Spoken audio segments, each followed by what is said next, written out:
ओम श्री परमात्मने नमः। श्रीमद् भागवत रसामृत श्री रामचंद्र डोंगरे जी महाराज द्वारा रचित भागवत रहस्य का नया संस्करण। अभी 10वां स्कंद चल रहा है। कल हमने सुना भाग 51। आज हम सुनेंगे भाग 52, वासना का विनाश के बारे में आज हम श्रवण करेंगे। गोपान गोकुल रक्षायां निरूप्य मथुरां गतः नंदकंसस्य वार्षिक्यं करम दातु कुरुद्वः। श्रावण कृष्ण द्वादशी के दिन यह लीला हुई और त्रयोदशी के दिन नंद बाबा मथुरा में कंस को राज्य का महसूल देने गए। कंस बड़ा राजा था। प्रतिवर्ष नंद बाबा कंस को वसूल देने जाते थे। महसूल देने का समय हो गया है। नंद बाबा ने ब्रजवासियों से कहा कि अब मुझे मथुरा जाना है। आप लाला की देखभाल करना। प्रत्येक द्वार पर 2-2 ब्रजवासियों को प्रहरी के रूप में उन्होंने रखा है, जिससे कोई भी भीतर न जा सके। जो जगत की रक्षा करते हैं उनकी रक्षा कौन करेगा? श्री कृष्ण ने जगत को एक आदर्श दिखाया।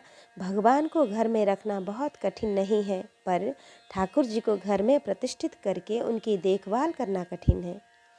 हृदय गोकुल में बाल कृष्ण लाल को प्रतिष्ठित करने के बाद उन्हें संभाल कर रखना। जो जगत के साथ बहुत प्रेम करते हैं, बाल कृष्ण लाल उनके भीतर उनके हृदय में नहीं विराजते।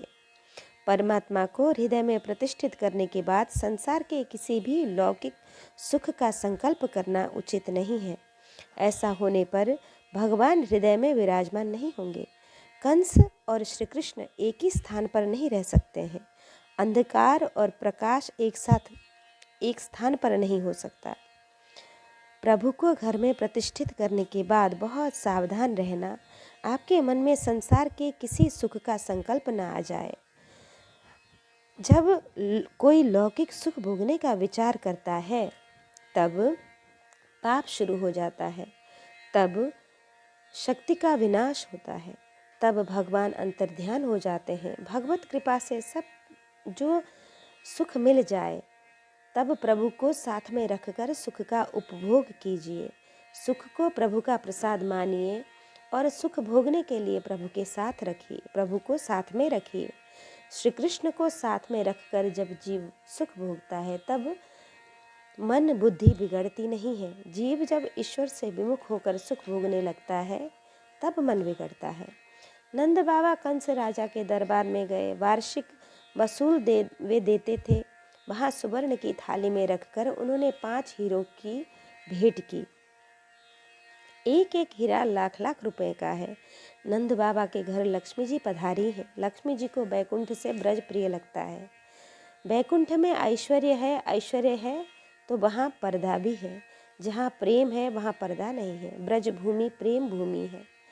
लक्ष्मी जी को बैकुंठ से भी ब्रज प्रिय लगता है। लक्ष्मी जी नंद बाबा के घर में विराजमान है। नंद बाबा ने कंस राजा को ऐसे मूल्यवान भेंट दी है। कंस को आश्चर्य हुआ, कहने लगा कि इतनी बड़ी भेंट क्यों दे रहे हो? नंद जी ने कहा, आपके आशीर्वाद से वृद्धावस्था में मेरे घर बालक का जन्म हुआ है। कंस भेंट पाकर खुश हुआ, कहने लगा, बाबा मुझे बहुत आनंद हुआ। इस अवस्था में आपके घर बालक का जन्म हुआ। आपके बालक को आशीर्वाद देता हूँ। आपका बालक सुखी हो और उसका शत्रु जलकर भस्म हो जाए। श्री कृष्ण प्रकट हुए तब देवों, महात्माओं और ऋषियों ने जय जयकार किया। तो क्या आश्चर्य है, जबकि लाला को शत्रु कंस ने भी आशीर्वाद दिए। वसुदेव उपश्रुत्य भ्रातरम नंदमागतम ज्ञात्वा दत्तकरम राज्ञे ययौ तव वचोनम तब बमोचनम। श्री कृष्ण के प्रकट होने के बाद नंद वसुदेव का प्रथम मिलन होता है। नंद बाबा ने वसुदेव से कुशल समाचार पूछे हैं। आपसे किसी की मुलाकात हो तब अपनी सुख संपत्ति मान बढ़ाई की बातें न कीजिए। आप उनसे पूछिए कि उसे क्या तकलीफ है, क्या दुख है। कई व्यक्तियों की ऐसी आदत होती है कि कोई भी मिल जाए तो वो अपनी कथा कहने लगेंगे, अथवा कोई घर आ जाता है तब अपना मान पत्र दिखलाते हैं, कहते हैं कि देखिए लोगों ने हमें ऐसा मान पत्र दिया है, मेरा सम्मान किया है। अरे तुम अपनी ही कथा कहोगे, अपनी ही कथा न कहिए। मिलने वाले को क्या दुख है, पहले पूछिए। दुखी को आश्वासन देना महान पुण्य का काम है। नंद बाबा ने वसुदेव जी से नहीं कहा कि मेरे घर पुत्र जन्म हुआ। नंद जी ने तो वसुदेव जी से दुख की बातें पूछ ली। कहने लगे कि मुझे बहुत दुख होता है, यह कंस आपको त्रस्त करता है। मैंने सुना था कि आपके घर कन्या का जन्म हुआ था और कंस उसे मारने दौड़ा तो वह उड़ गई। भगवान कंस को देख रहे हैं, कभी उसे सजा करेंगे। वसुदेव जी ने हाथ जोड़े और कहा, बाबा मैं किसी को दोष नहीं दे रहा हूँ, मैंने पाप किया है, इससे कंस मेरे बालकों को मार रहा है। मेरा कुछ पाप होगा, इसमें कंस राजा का कोई दोष नहीं है। मेरे बालक तो मर गए, पर मैंने सुना है कि आपके घर लाला का जन्म हुआ है, उसे मैं अपना ही पुत्र मानता हूँ। नंद बाबा बोले, आपका ही पुत्र है। नंद बाबा बड़े भोले हैं। वसुदेव जी से कहते हैं, कन्हैया आपका ही तो पुत्र है। वसुदेव जी ने कहा, बाबा मैं मथुरा में रहता हूँ, मुझे आपके लाला की बहुत चिंता होती है। समय बहुत प्रतिकूल है, अब आप बाहर घूम रहे हैं, यह अच्छा नहीं है। कंस ने ब्राह्मणों को बुलाकर पूछा कि मेरा काल कहाँ है। ब्राह्मणों ने कहा है कि आपका काल गोकुल वृंदावन में है और अभी वह बालक है। कंस ने पूतना को भेजकर 10 दिनों में वहाँ के सभी बालकों को मार डालने की आज्ञा दी है। वसुदेव जी यह बात जान रहे थे, इससे वे नंद जी से जल्द से घर जाने का आग्रह कर रहे थे। नंद जी ने कहा, आज बाजार में जाना है, लाला के लिए खिलौने खरीदने हैं, कल जाऊंगा। आप जब बाहर जाते हो तब अपने ठाकुर जी को साथ लेकर जाइए। ठाकुर जी की सेवा पूजा के बिना आपको चैन नहीं मिलेगा। किसी कारण से ठाकुर जी को नहीं ले जा सकते हैं तो उस दिन मानसिक पूजा कीजिए और घर जाते समय ठाकुर जी के लिए कोई सुंदर वस्तु ले जाइए। परमात्मा प्रसन्न हो ऐसा कीजिए। कई लोग बाहर से आते हैं तब बच्चों के लिए मिठाई ले आते हैं, कई लोग अपनी स्त्री को प्रसन्न करने के लिए साड़ी ले आते हैं। अरे कोई स्त्री प्रसन्न हो, पुरुष प्रसन्न हो तो वे आपको क्या देंगे? स्त्री के पास, पुरुष के पास क्या है?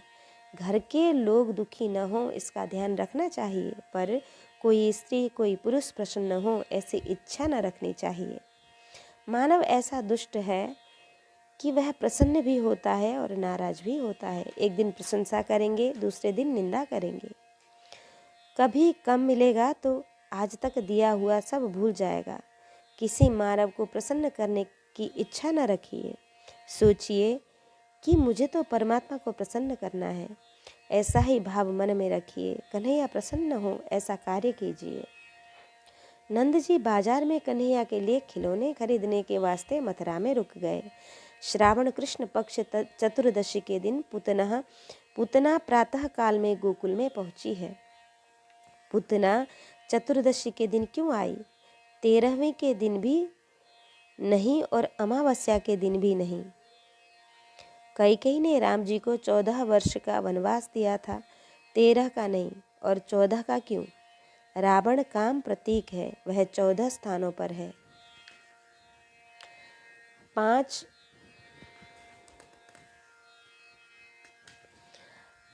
इंद्रियाणि मनोबुद्धि रस्याधिष्ठानमुच्यते अस्य कामस्य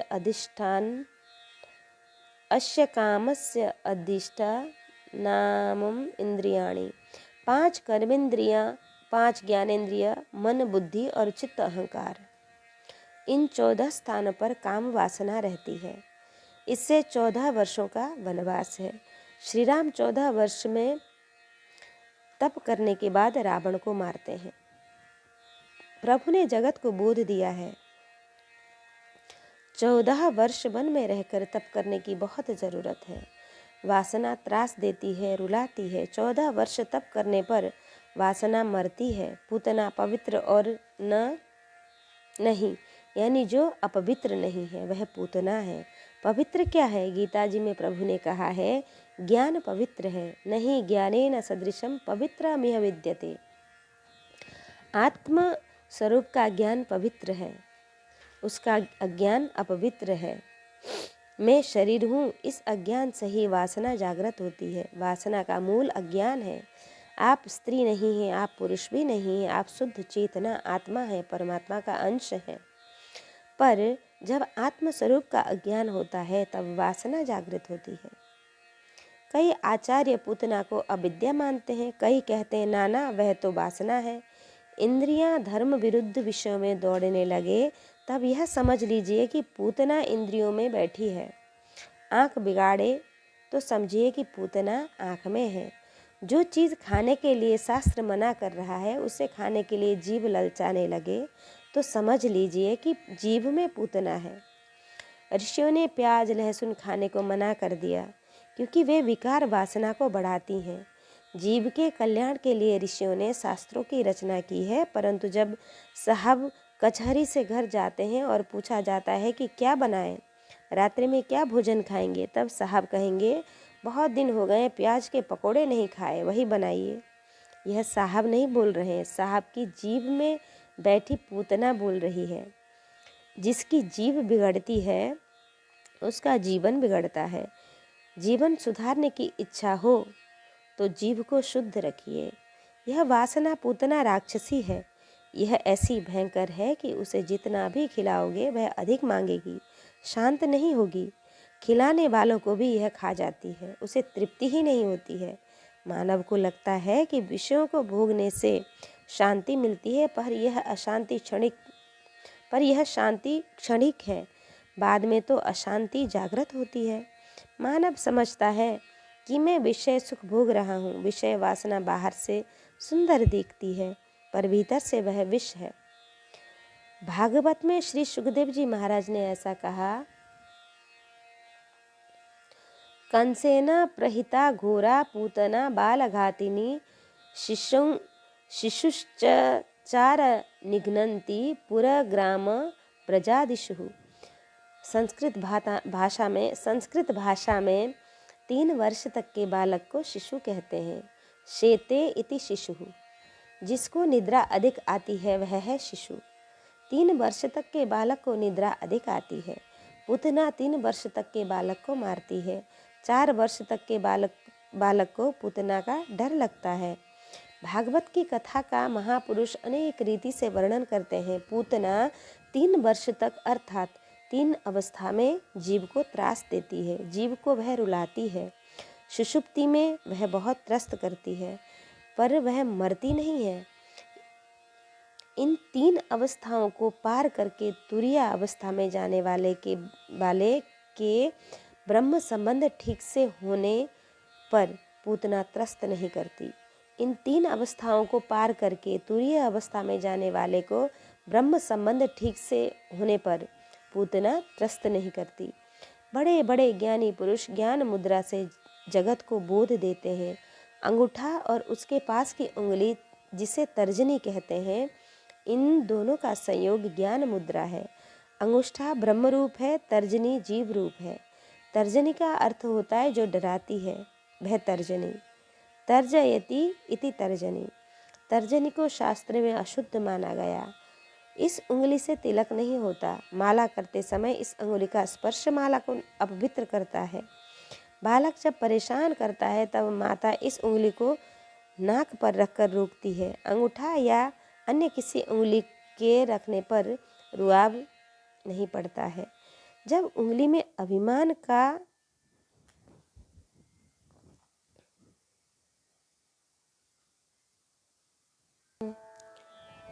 इस उंगली में अभिमान का निवास है, इससे उसे अशुद्ध माना गया है। यह जीव का प्रतीक है। अन्य 3 अंगुलियां जागृत, स्वप्न और सुषुप्ति और 3 गुण राजस, तामस और सत्व के प्रतीक है। 3 अवस्थाओं में 3 गुणों के साथ जीव मिला है।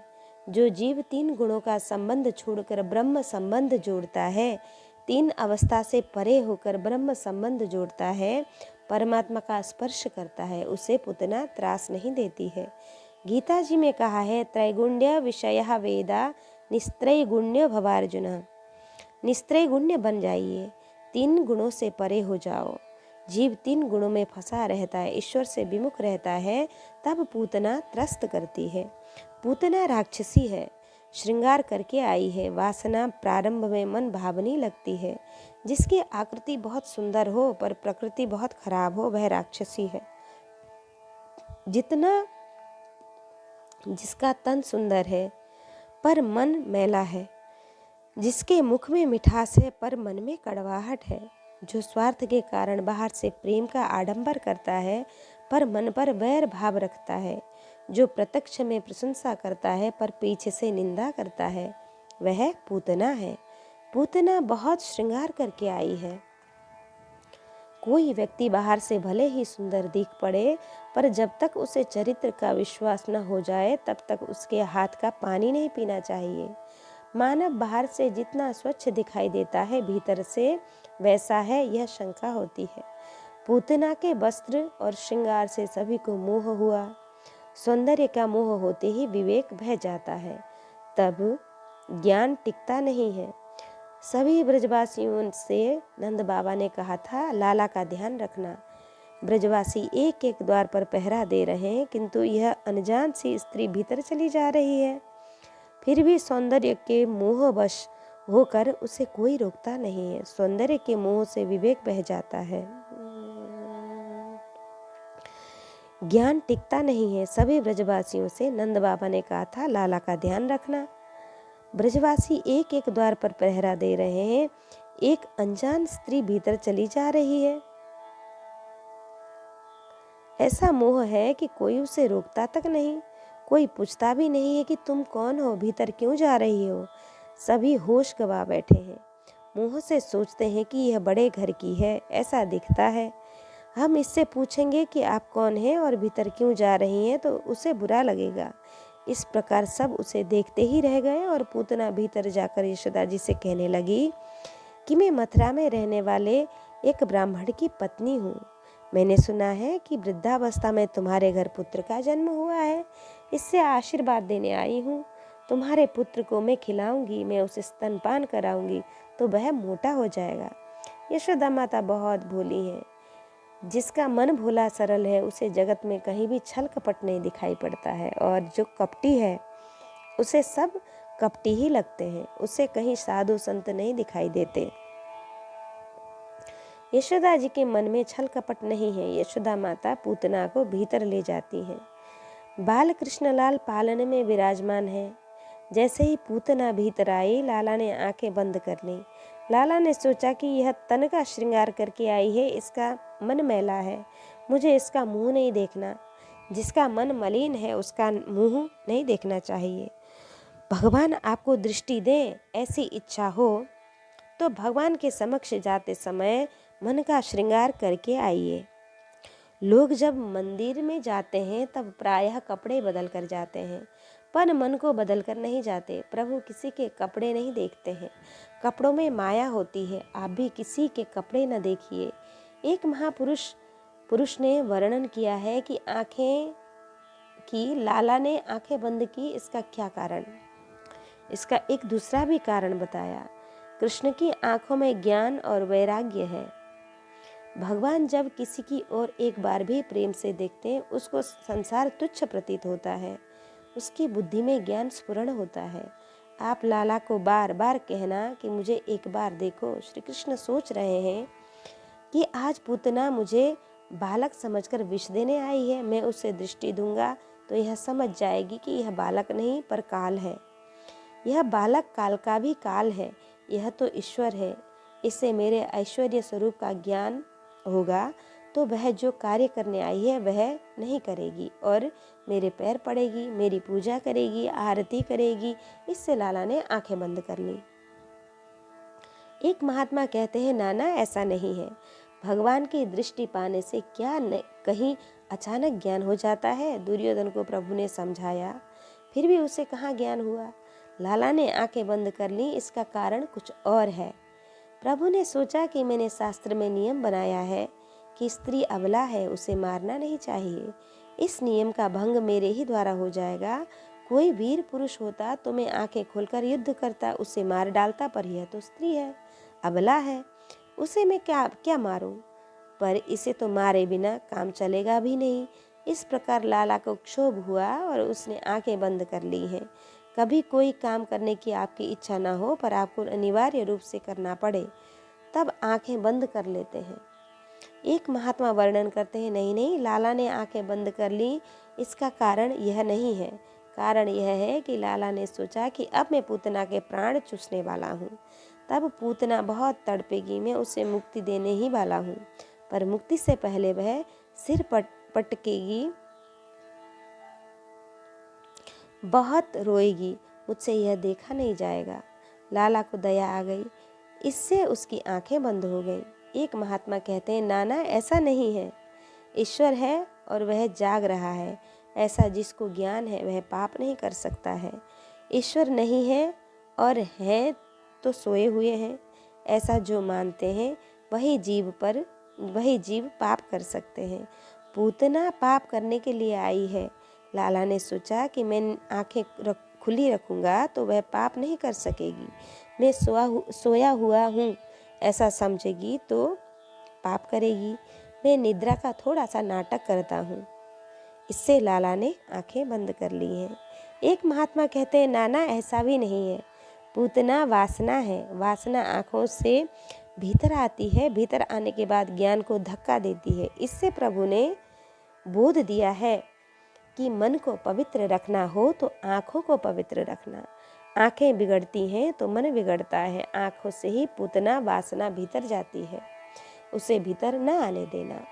एक महात्मा ने कहा, ऐसा नहीं है, पूतना जब भीतर आई तब प्रभु ने आंखें बंद कर ली। इसका कारण भिन्न है। इन वृंदावन के साधुओं को कोई काम न था। सनातन गोस्वामी, जीव गोस्वामी, विश्वनाथ चक्रवर्ती, श्रीधर स्वामी, ये सब महान पुरुष दसम स्कंद की लीला में पागल हो गए। लाला ने आंखें क्यों बंद की? दूध में उफान क्यों आया? कन्हैया क्यों हंसा? लाला ने बांसुरी क्यों बजाई? इन सब बातों के विचार किया करते थे और जैसे जैसे सोचते नए नए विचार प्रस्फुटित होते। पूतना जब आई तब लाला की आंखें बंद करने के विषय में एक महापुरुष ने कहा, भगवान सोच रहे हैं कि कोई जीव मेरे पास जल्दी से नहीं आता, यह पूतना क्यों आ रही है? जीव ईश्वर के सम्मुख जाता ही नहीं है। परमात्मा को ऐसा लगता है कि जीव मेरा अंश है पर मुझे भूल गया है, वह मेरे सम्मुख आ जाए। मानव के लिए इसलिए तो दुख के प्रसंग खड़े रहते हैं। दुख का मारा मानव प्रभु के सम्मुख जाएगा। आपके जीवन में भी ऐसी अनुभूति हुई होगी। जिसके साथ आप प्रेम कर रहे हैं वही आपसे दगा करेगा, मित्र विश्वासघात करेगा, शत्रु जैसा हो जाएगा।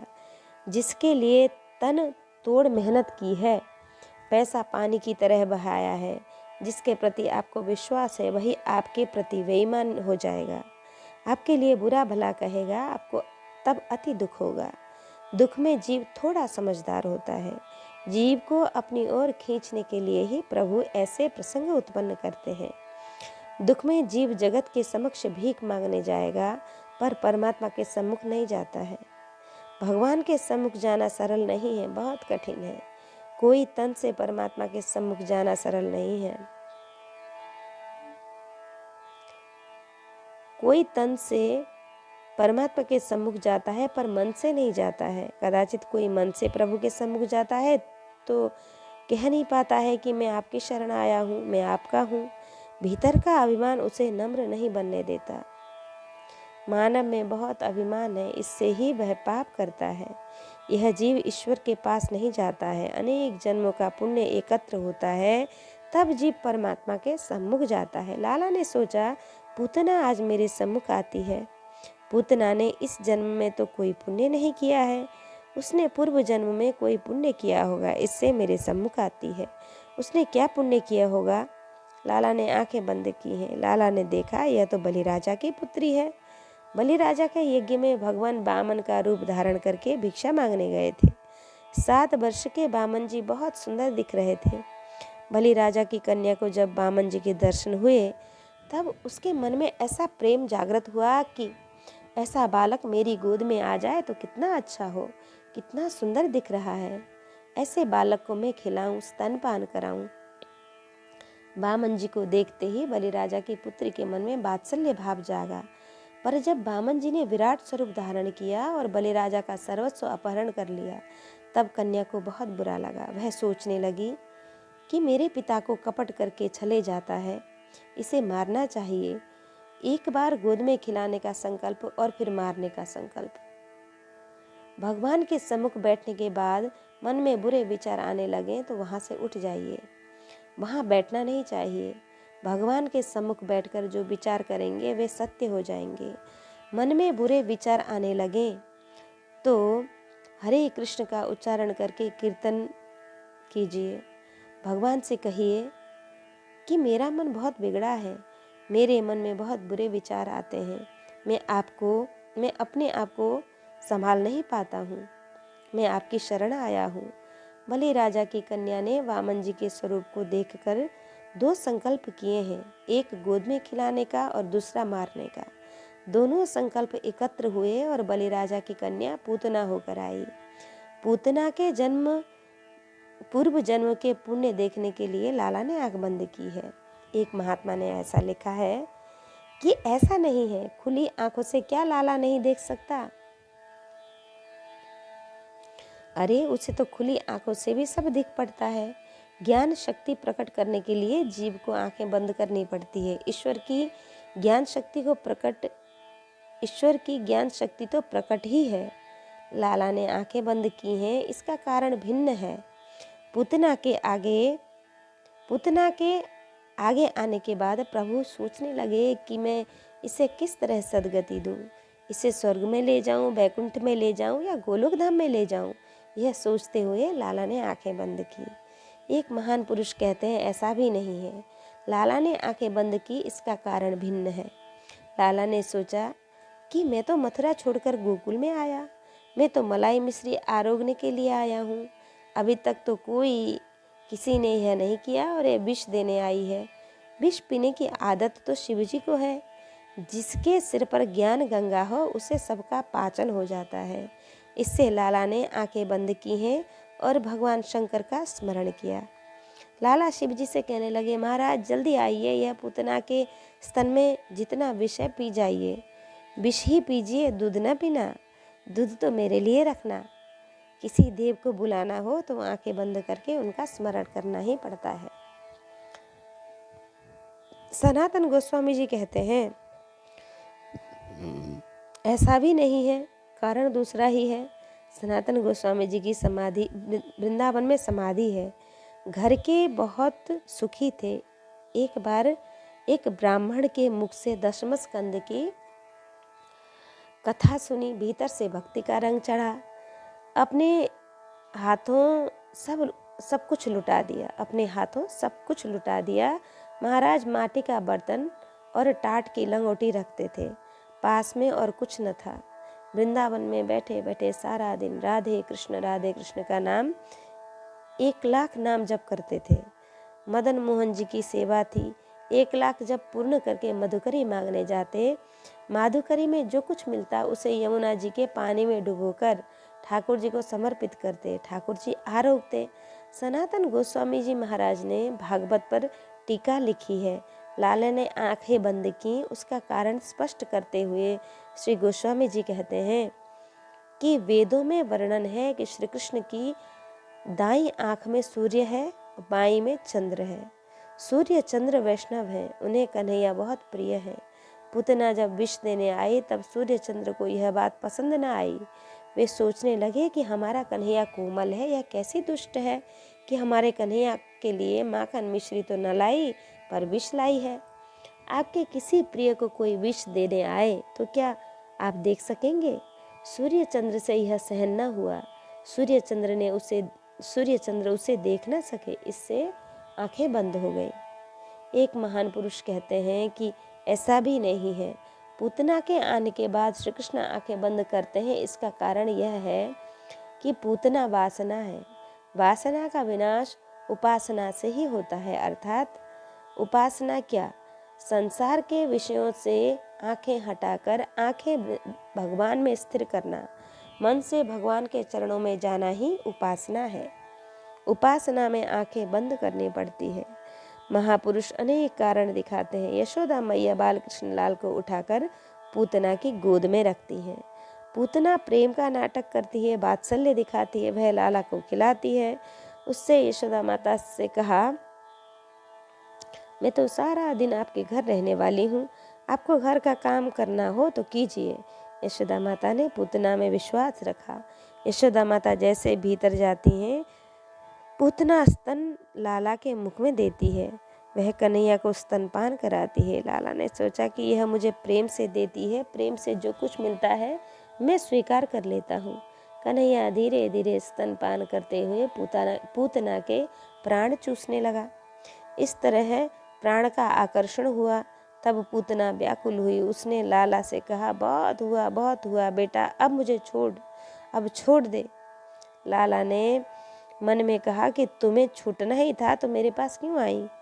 मैं जिसे एक बार पकड़ता हूँ उसे कभी छोड़ता ही नहीं हूँ।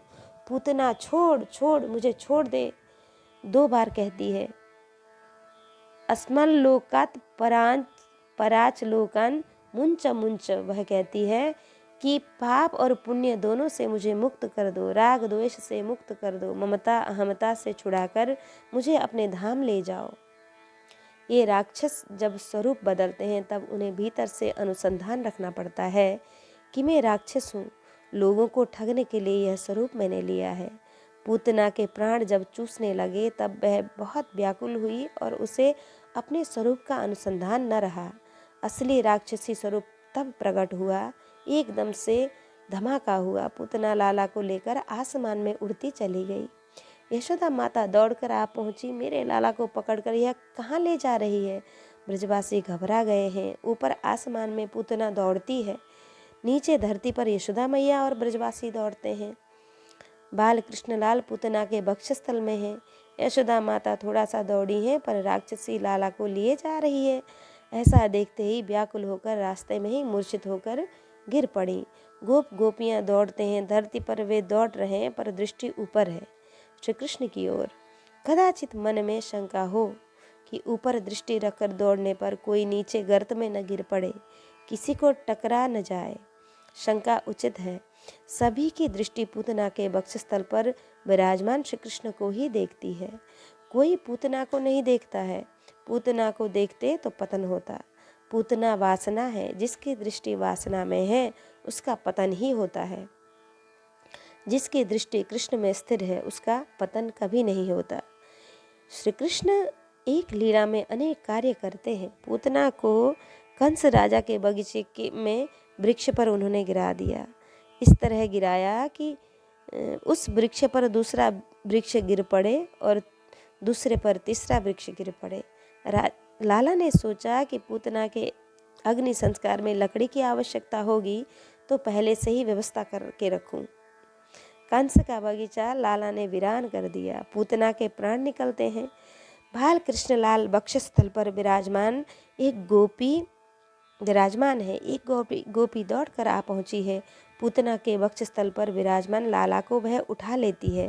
कहती है कि यह कैसी भयंकर राक्षसी थी, यह तो नारायण की कृपा है कि पुत्र बच गया। गोकुल के ब्रजवासी ऐसा नहीं मानते कि श्री कृष्ण पूतना को मारते हैं। वे तो ऐसा मानते हैं कि कन्हैया हमारा बालक है। कन्हैया देव नहीं है पर परमात्मा भी नहीं है, यह तो हमारा पुत्र है। अनेक मनोतियों के बाद आया है, वह राक्षसी को कैसे मार सकता है? हम नारायण की सेवा करते हैं, इससे नारायण की कृपा से बालक बच गया और राक्षसी अपने पापों के कारण मर गई। गोकुल के ब्रजवासियों का वात्सल्य भाव है। नंदगांव के वैष्णवों का श्री कृष्ण में सखा भाव है। वे मानते हैं कि कन्हैया हमारा मित्र है। वृंदावन में माधुर्य है, द्वारका लीला में ऐश्वर्य है। द्वारका में श्री कृष्ण राजाधिराज हैं। गोकुल में वे बालक हैं। प्रेम रस लेने के लिए, प्रेम रस देने के लिए कन्हैया बालक होकर आया है। गोपियां लाला को लेकर आती हैं। रास्ते में यशोदा माता मूर्छा में पड़ी है। एक गोपी ने यशोदा माता के कान में कहा, माँ मैं लाला को लेकर आई हूँ, कन्हैया बच गया, राक्षसी मर गई है। यशोदा माता मूर्छा से जागृत नहीं होती है। वे यशोदा माता की गोद में बाल कृष्णलाल को रखती हैं। लाला का स्पर्श होते ही माता आंखें खोल लेती हैं। लाला को देखकर उन्हें आनंद हुआ। एक एक गोपी को वंदन करके कहने लगी, मेरी गोद आपने भरी है। राक्षसी तो लाला को लेकर चली गई थी। मैं आप सबका उपकार कभी नहीं भूलूंगी।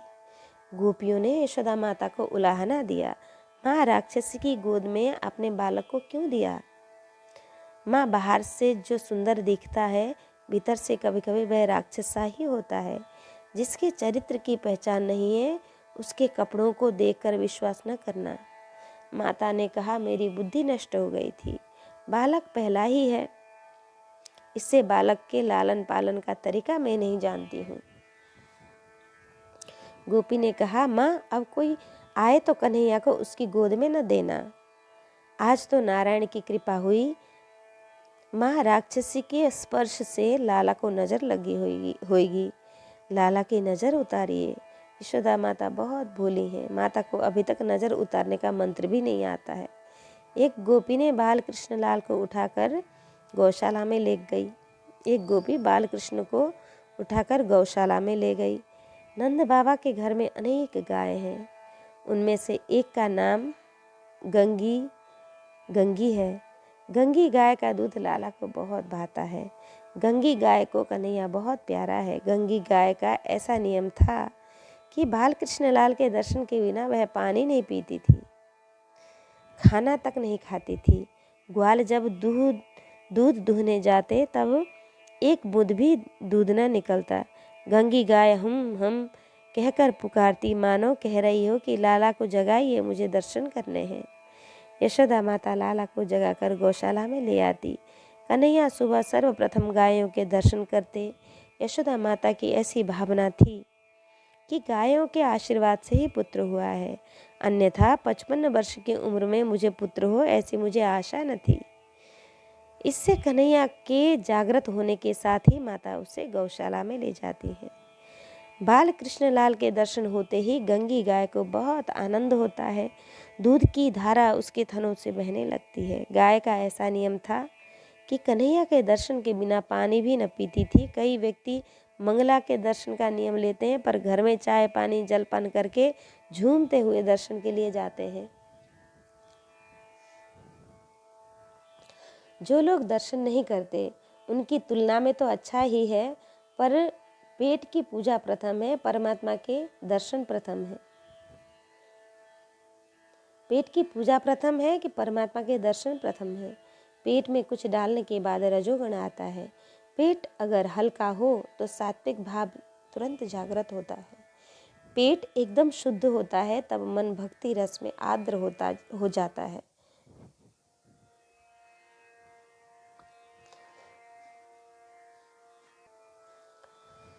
उस समय पर ध्यान कीजिए, भक्ति कीजिए। गोपी नज़र उतारने के लिए बाल कृष्णलाल को गंगी गाय के पास ले आई। उसने गंगी की पूंछ को हाथ में लेकर 3 बार लाला के चरणों से मुख तक सर्वांग में घुमाया। गोपी मंत्र बोल रही थी, मेरे लाला को किसी की नज़र लगी हो, ग्रह की बाधा हो, बाहर की कुछ बला लग गई हो तो निकलकर इस गंगी गाय के पूंछ में आ जाए। मेरा कन्हैया प्रसन्न हो, वह आनंद में रहे। लाला की नज़र उतारकर गोपी ने कहा, माता, अब आप लाला को स्नान कराइए, उसे राक्षसी का स्पर्श हुआ है। गोमूत्रेण स्नापयित्वा पुनर्गोरजसार्भकम। लाला को गाय का गोबर मला गया। गाय के गोबर में अनेक जंतुओं को मारने की शक्ति होती है। लाला को मांगलिक स्नान कराया। बाद में यशोदा माता लाला को गोद में लेकर बैठी। गोपियाँ उनके चारों ओर बैठ गईं। ये गोपियाँ ऋषि रूपा हैं। बड़े बड़े ऋषि हजारों वर्ष तक तपस्या करते हैं, पर उनकी बुद्धि से काम निकलता नहीं है। काम बुद्धि में घर करके बैठा है। हम परमात्मा से मिलेंगे, हमें ब्रह्म स्पर्श होगा, हमारी बुद्धि से काम निकल जाएगा। इस तरह का अभिमान छोड़कर ये ऋषि गोपी रूप धारण करके आई है। ऋषि होने के बाद गोपी हो सकते हैं। गोपियाँ कोई साधारण नहीं है, वे अनेक जन्मों के ऋषि हैं। इससे उन्हें मंत्रों का ज्ञान परिपूर्ण है। वे एक एक मंत्र बोलते हैं। आज भगवान तुम्हारे चरणारविंद का रक्षण करें। मणिमान भगवान तुम्हारी जंघा की रक्षा करें। विष्णु भगवान तुम्हारे हाथों का रक्षण करें। जनार्दन वासुदेव तुम्हारे कंठ की रक्षा करें। श्री वामन भगवान तुम्हारे मुख का रक्षण करें। और मेरा कन्हैया खेलने जाए तब गोविंद भगवान रक्षा करें। मेरा कन्हैया जब सोए तब हे माधव राय आप उनकी रक्षा करें। आप उस कृष्ण की रक्षा करें, उस कान्हा की रक्षा करें। मेरे लाला को कोई स्वप्न न आए, बालक घबराए नहीं, उसे प्रगाढ़ निद्रा आ जाए। हे माधव राय, मैं आपके चरणों में बारंबार वंदन करती हूँ, मेरे लाला का रक्षण कीजिए। गोपी नहीं जानती कि जिस माधव राय को वह मना रही है वही माधव राय यशोदा जी की गोदी में विराजमान है। चरणों से लेकर मुखार बिंद तक लाला के सर्वांग को गोपी धीरे धीरे सहला रही है। आदि नारायण परमात्मा के नाम का कीर्तन करती हुई सखियां परमात्मा को मना रही हैं। मेरे लाला का सर्वकाल रक्षण करना। गोपियां कहती हैं, माँ बालक के पेट में डर होगा तो वह दूध नहीं पी सकेगा, आप लाला को स्तनपान कराइए। यशोदा मैया लाला को हृदय का प्रेम रस अर्पण करती हैं। माता का हृदय प्रेम से द्रवित होता है, तब प्रेम ही दूध बनकर बाहर निकलता है। इस दूध को गर्म करने की आवश्यकता नहीं है, न इसमें पानी डालने की आवश्यकता होती है, प्रेम ही दूध बन जाता है। स्तनपान कराते हुए लाला की आंखें बंद हो गई हैं। यशोदा मैया लाला को पालने में सुलाकर झुलाती हैं। उसी समय मथुरा से नंद बाबा आ गए। सुना था कि राक्षसी आई थी। उससे नंद बाबा घबराए हुए हैं। लाला को स्वस्थ देखकर प्रसन्न हुए। पूतना के शरीर का अग्नि संस्कार किया गया। तब चिता से अगर चंदन की सुगंध आने लगी। पूतना को प्रभु ने सद्गति दी है। योगी कल्पना से परमात्मा का स्वरूप हृदय में धारण करके ध्यान करते हुए तन्मय होते हैं। परमात्मा को मन से स्पर्श करने वाले योगियों को सद्गति मिलती है। आज पूतना के वक्षस्थल में प्रत्यक्ष परमात्मा विराजमान थे। तब पूतना को सद्गति मिल गई तो क्या आश्चर्य है। श्री कृष्ण की मार में भी प्यार है। विष देने वाली पूतना को भी श्री कृष्ण मुक्ति देते हैं। फिर प्रेम से माखन मिश्री खिलाने वाले को कन्हैया क्या न देगा। पूतना चरित्र पढ़ने सुनने के बाद इसका मनन कीजिए। पूतना वासना है। वासना ही भक्ति में बहुत विघ्न लाती है। वासना रूपी राक्षसी भयंकर है। निरंतर भक्ति करने की आदत डालिए। साधारण भक्ति को, ज्ञान को पूतना धक्का मारकर हटा देती है। जो व्यक्ति नित्य हरि स्मरण में ही लीन रहता है वही वासना का विनाश कर सकता है। वासना के विनाश के बाद ही भक्ति में आनंद आता है।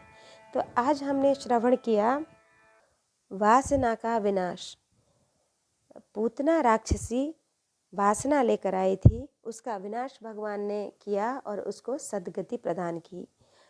आज हमने भाग 52 श्रवण किया। कल हम भाग 53 श्रवण करेंगे। कृष्णाय वासुदेवाय हरये परमात्मने प्रणतक्लेशनाशाय गोविंदाय नमो नमः।